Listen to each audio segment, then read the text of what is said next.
பாராளுமன்ற உறுப்பினர் செல்வம் அடைக்கலநாதன் அவர்களுக்கு எதிராக குற்றப்புலனாய்வு பிரிவிலே முறைப்பாடு ஒன்று செய்யப்பட்டுள்ளது.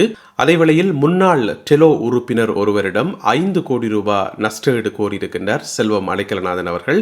எனவே இந்த செய்திகள் குறித்து விரிவாக விளக்கமாக இந்த காணொளியில் பார்க்கலாம்.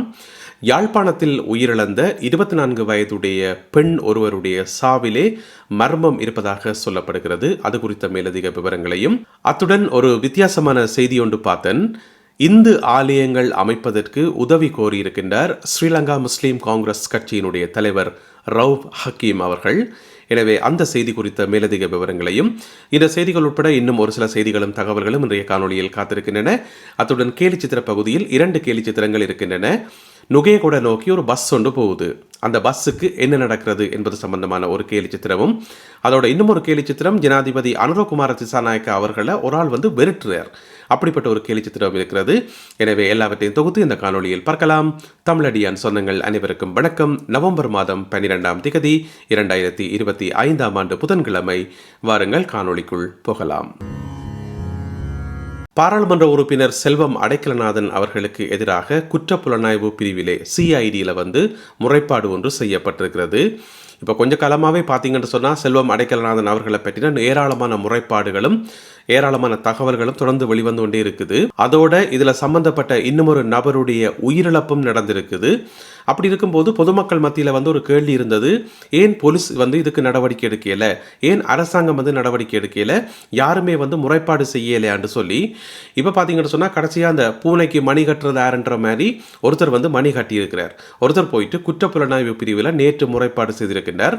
அவர் ஒரு சமூக ஆர்வலர். அவருடைய பேர் ராஜ்குமார் ரஜீவ் காந்த் என்று சொல்லி இப்போ நீங்கள் பக்கத்தில் பார்க்குற இவர் தான் நேற்று குற்றப்புலனாய்வு பிரிவில் போயிட்டு முறைப்பாடு செய்திருக்கார்.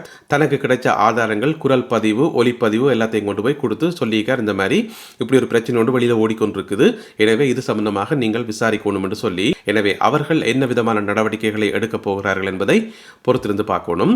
அதே வேளையில் செல்வம் அடைக்கலநாதன் அவர்கள் ஒரு முன்னாள் டெலோ உறுப்பினர் ஒருவருக்கு எதிராக மான நஷ்ட வழக்கு போட போவதாக சொல்லியிருக்கின்றார்.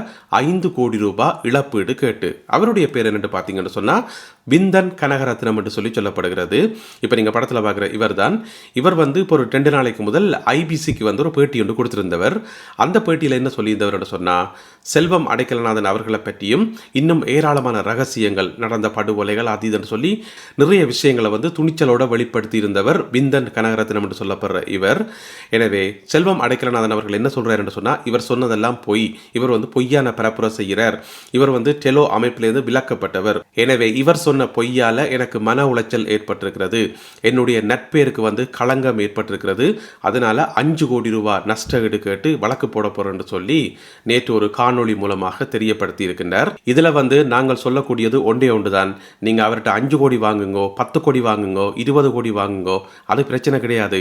நீங்கள் ஒரு மக்கள் பிரதிநிதி, மக்களுடைய வாக்குகளை வாங்கி தேர்தலில் போட்டி போட்டு பொது வாழ்க்கையில் இருக்கக்கூடிய ஒரு மக்கள் பிரதிநிதி. எனவே மக்களுக்கு இருக்கக்கூடிய சந்தேகங்களை தீர்க்க வேண்டியது உங்களுடைய கடமை. மக்களால் கேட்கப்படுற கேள்விகளுக்கு பதில் சொல்ல வேண்டியது உங்களுடைய கடமை. எனவே மானம் போயிட்டுது, மரியாதை போயிட்டு சொல்லி அவர்கிட்டையும் இவர்கிட்டையும் காசு கேட்கறதை விட்டுட்டு முதல்ல மக்களுக்கு உண்மைகளை சொல்லுங்க. அதுதான் நீங்க செய்ய வேண்டிய சரியான நடவடிக்கையாக இருக்கும். கிளிநொச்சி கரைச்சி பிரதேச சபையினர் ஒரு வித்தியாசமான முடிவொன்றை எடுத்திருக்கிறார்கள். என்னென்னு சொன்னால், உங்களுக்கு தெரியும், இந்த பார்த்தீனியம் என்று சொல்லி ஒரு செடி இருக்குது தானே, இந்த பார்த்தீனியம் மண்ணுக்கும் கூடாது, ஏனைய பயிர்களுக்கும் கூடாது, ஒரு விஷச்செடி என்று சொல்லணும். ஆனால் இந்த பார்த்தீனியத்தை ஒழிக்கிறதுக்கு படாத பாடுபட வேண்டியிருக்குது. அப்போ கரைச்சி பிரதேச சபை இப்போ ஒரு முடிவு எடுத்திருக்கிறோம் என்று சொன்னால், பொதுமக்கள் மத்தியில் இந்த பார்த்தீனியத்தை ஒழிக்கிறது சம்பந்தமான ஒரு விழிப்புணர்வு ஏற்படணும்ன்றதுக்காக என்ன சொல்லிக்கணும்னு சொன்னால், பொதுமக்கள் பார்த்தீனியத்தை வேரோட பிடுங்கி கொண்டு வந்தால் ஒவ்வொரு கிலோக்கும் நாங்கள் 200 ரூபாய் தருவோம் என்று சொல்லி அறிவித்திருக்கிறார்கள். ஒவ்வொரு கிலோ பார்த்தீனியம் வேரோட பிடுங்கி கொண்டு போகணும். அப்படி கொண்ட நீங்கள் ஒப்படைச்சிங்கன்னு சொன்னால் உங்களுக்கு 200 ரூபாய் தருவோம் என்று சொல்லி, இது ஒரு நல்ல ஐடியாவாக இருக்குது. எனவே கிளிநொச்சி பகுதியில் வாழ்கின்ற மக்களுக்கு இது ஒரு முக்கியமான செய்தியாக இருக்கும் என்று நினைக்கிறேன். எனவே எல்லாரும் சேர்ந்து அந்த பார்த்தீனியத்தை ஒழிக்கிறது முக்கியமானது. அதை விட முதல்ல போயிட்டு கரைச்சி பிரதேச சபையில் கேளுங்கோ, என்ன மாதிரி பிடுங்கணும், எங்கே கொண்டு வந்து ஒப்படைக்கணும், யார்கிட்ட கொடுக்கணும், என்ன ஏதுன்னு சொல்லி முழுமையான தகவல்களை எடுத்து போட்டு அதுக்கு பிறகு பார்த்தீனியத்தை பிடிங்க கொடுத்தீங்கன்னு சொன்னால் 1 கிலோவுக்கு 200 ரூபாய் தருவோம் என்று சொல்லி அறிவித்திருக்கிறார்கள் கரைச்சி பிரதேச சபையினர். யாழ்ப்பாணத்தில் உயிரிழந்த 24 வயதுடைய ஒரு பெண்ணினுடைய சாவிலே மர்மம் இருப்பதாக சொல்லப்படுகிறது. இந்த சம்பவத்தில் என்ன நடந்திருக்குன்னு பார்த்தீங்கன்னு சொன்னால், இப்போ ஒரு 2 நாளைக்கு முதல் 9ஆம் தேதி விடியப்புறம் 2 மணிக்கு ஆம்புலன்ஸுக்கு கோல் வருது. அதாவது மானிப்பாய் கிழக்கு பகுதியில் இருந்து அங்கே இருக்கக்கூடிய ஒரு வீடு ஒன்றில் இருந்து தொலைபேசி வருது. இந்த மாதிரி 24 வயதுடைய பெண் ஒரு ஆள் மூச்செடுக்கிறதுக்கு கஷ்டப்படுற அவருக்கு அவசரமாக வாங்கன்னு சொல்லி, அப்போ ஆம்புலன்ஸ் பிரிவினர் விரைந்து அந்த குறிப்பிட்ட அட்ரஸுக்கு போய் பார்க்கணும். அங்கே அவையில் போய் பார்த்தா அந்த பெண் ஏற்கனவே உயிரிழந்துட்டா, மூச்சு திணறல் காரணமாக உயிரிழந்துட்டா. அப்போ ஆம்புலன்ஸ் சொல்லிக்கணும், உயிரிழந்துட்டா, நாங்கள் பொறுப்பெடுக்க முடியாண்டா அவையில் விட்டுட்டு போயிட்டோம். பிறகு அடுத்த நாள் பார்த்தீங்கன்னு சொன்னால் 9ஆம் தேதி காலமாக யாழ் போதனா வைத்தியசாலைக்கு அவருடைய உடல் எடுத்துக்கொண்டு வரப்பட்டது பிரேத பரிசோதனைக்காக. அப்ப பிரேத பரிசோதனை செய்து பார்க்கக்குள்ள அந்த பெண்ணினுடைய உடல்ல ஏராளமான அடிகாயங்கள் இருந்திருக்குது. அப்ப உடல் கூற்று பரிசோதனை செய்த மருத்துவர்களுக்கு சந்தேகம் இருந்தானே. அப்ப சந்தேகம் வந்தோன்னா உடனடியாக போலீஸுக்கு தகவல் சொல்லப்பட்டு போலீசார் விசாரிச்சு பார்த்தா அந்த பெண்ணினுடைய தாய் மாமன் இருக்கார் தானே, தாயினுடைய தம்பியர், அவர் இந்த பெண்ணுக்கு அடிச்சிருக்கிறார். அதுவும் பனமட்டையால, பச்சை மட்டையால அடிச்சிருக்கிறார். அப்படி அடித்ததன் காரணமாக தான் அந்த பெண் மூச்சு திணறல் ஏற்பட்டு விடியப்புறம் 2 மணி போல உயிரிழந்ததாக சொல்லப்படுது. அப்ப என்ன நடந்திருக்குன்னு சொன்னா, இந்த பெண்ணுக்கு தாயும் இல்லையாம் தேப்பனும் இல்லையாம், தன்னுடைய சகோதரியோட தான் வாழ்ந்து வந்தவா. கோப்பாய் கிழக்கு பகுதியில் தன்னுடைய சகோதரியோட தான் இவா வாழ்ந்து வந்திருக்கிறா. அப்படி இருக்கும்போது 8ஆம் தேதி இவா வெளியில போயிருக்கிறா. வீட்டால வெளியில போயிட்டு லேட்டா வந்தாவோ இல்லை என்னவோ தெரியல, சொல்லாம போயிட்டான்னு சொல்லப்படுது. அப்படி வந்ததுக்கு தான் தாய் மாமன் இந்த மாதிரி பனமட்டையால பச்சை மட்டையால அடிச்சிருக்கிறார். அப்படி அடித்ததன் காரணமாகத்தான் அந்த பெண் உயிரிழந்ததாக சொல்லப்படுது. உடனடியாகவே அந்த தாய் மாமன் போலீசாரினால் கைது செய்யப்பட்டிருக்கின்றார். அவர் யாழ் போதனா வைத்தியசாலையில் பணிபுரிகின்ற ஒரு மருத்துவ ஊழியர் என்று சொல்லப்படுகிறது. எனவே அவர் இப்பொழுது கைது செய்யப்பட்டிருக்கின்றார். மல்லாகம் நீதிமன்றத்தில் இவர் முற்படுத்தப்படுவார் என்று சொல்லி எதிர்பார்க்கப்படுகிறது. பொதுவாக பார்த்தீங்கன்னு சொன்னா, சொல்லாம கொள்ளாமல் வீட்டால வெளியில போனாலோ அல்லது பிந்தி வந்தாலோ வீட்டை பேச்சு விழும், சிலவள அடி விழும். இப்படியான சம்பவங்கள் நோமல் தான், சாதாரணமாக நடக்கக்கூடியதான். அதுக்காக ஒரு 24 வயது பெண்ணுக்கு உயிர் போற அளவுக்கு அடிக்கிறதா பச்சை மட்டையால? எனவே போலீசார் மேலதிக விசாரணைகளை மேற்கொண்டு வருகிறார்கள். இந்து ஆலயங்கள் அமைப்பதற்கு உதவி கோரி இருக்கின்றார் ஸ்ரீலங்கா முஸ்லீம் காங்கிரஸ் கட்சியினுடைய தலைவர் ரவுஃப் ஹக்கீம் அவர்கள். இப்படியான ஒரு வித்தியாசமான செய்தி ஒன்று படித்தேன். அப்போ அதை உங்களோட பகிர்ந்து கொள்வோம் என்று சொல்லி, என்னென்னு சொன்னால், ஸ்ரீலங்கா முஸ்லீம் காங்கிரஸ் கட்சியினுடைய தலைவர் ரவுஃப் ஹக்கீம் அவர்கள் இப்போ கிட்டல தமிழ்நாட்டுக்கு போயிருந்தவர். அங்கே தமிழக முதலமைச்சர் மு.க. ஸ்டாலின் அவர்களை சந்தித்து உரையாடி இருந்தவர். அப்போ அவரோட கதைக்குள்ள நிறைய கோரிக்கைகள் முன் வச்சிருந்தவர். அதில் நிறைய கோரிக்கைகள் இருக்குது. அதில் ஒரு கோரிக்கை தான் என்னென்னு சொன்னால், மலையக மக்களுக்கு இந்து ஆலயங்கள் அமைப்பதற்கு தமிழ்நாட்டில் இருந்து சிற்ப கலைஞர்கள், கோயில் கலைஞர்கள் என்று சொல்லி கலைஞர்களுடைய உதவி தேவைப்படுது, நிதி உதவியும் தேவைப்படுது.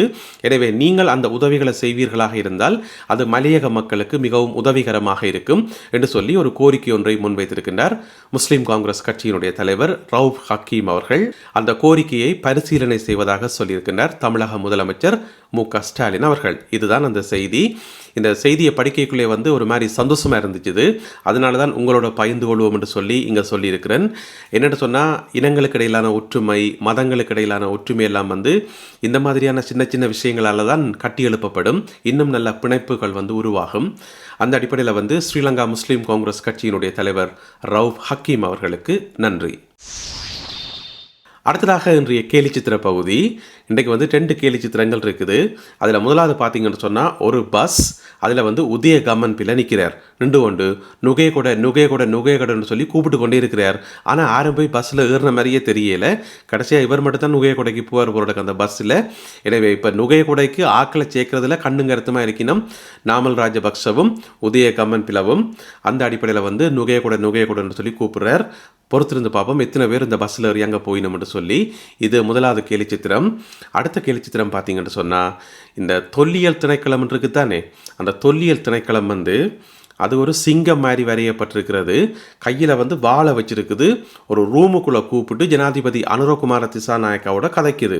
அந்த கதைக்கிற மெதட்டை பார்த்தாலே ஏதோ வெறுட்டுற மாதிரியும் கிடக்கு, மிரட்டுற மாதிரியும் கிடக்குது. ஜனாதிபதி கொஞ்சம் பயப்படுற மாதிரி கிடக்குது. அங்கால பார்த்தீங்கன்னு சொன்னால், ஜனங்களால் ஒரு இந்து ஒரு ஆளும் முஸ்லீம் ஒரு ஆளும் எட்டி பார்க்கினோம், அதிர்ச்சியோட எட்டி பார்க்கினோம். என்னென்னு சொன்னால், இந்த தொல்லியல் திணைக்களம் இருக்குது தானே, இதால் தான் நாட்டில் நிறைய பிரச்சனைகள். ஒவ்வொரு இடத்துக்கும் போகிறது, அங்கே ஏதாவது ஒரு பொருளை வந்து மண்ணுக்குள்ளேருந்து தோண்டி எடுக்கிறது, பிறகு அந்த இடம் வந்து பௌத்தர்களுக்கு சொந்தம்ன்றது, இந்த மாதிரியான பிரச்சனைகளால் வந்து நாட்டில் இருக்கக்கூடிய சிறுபான்மையின மக்களுக்கு எப்போவுமே ஒரு பிரச்சனை தான் இந்த தொல்லியல் திணைக்களத்தால். இப்போ பார்த்தீங்கன்னு சொன்னால் ஜனாதிபதியே கூப்பிட்டு வச்சு மிரட்டுற அளவுக்கு இருக்குது தொல்லியல் திணைக்களம். இப்படியான ஒரு கேலி சித்திரத்தை வரைந்திருக்கின்றார் ஓவியர் ஷானிகா. ஷானிகா வந்து பெரும்பான்மை இனத்தைச் சேர்ந்தவராக இருந்தாலும் நியாயமான முறையில் ஓவியங்களை வரையக்கூடியவர், கருத்தோவியங்களை வரையக்கூடியவர். அவாவினுடைய கேலி சித்திரங்களை வந்து நாங்கள் இங்கே அடிக்கடி பகிர்ந்து கொள்கிறோம் நாங்கள். எனவே இந்த 2 கேலி சித்திரங்கள் மற்றும் இன்றைய காணொலியில் பகிர்ந்து கொள்ளப்பட்ட செய்திகள் தொடர்பான உங்களுடைய கருத்துக்களை மறக்காமல் கீழே எழுதுங்கள். மீண்டும் சந்திப்போம் உறவுகளே. நன்றி, வணக்கம்.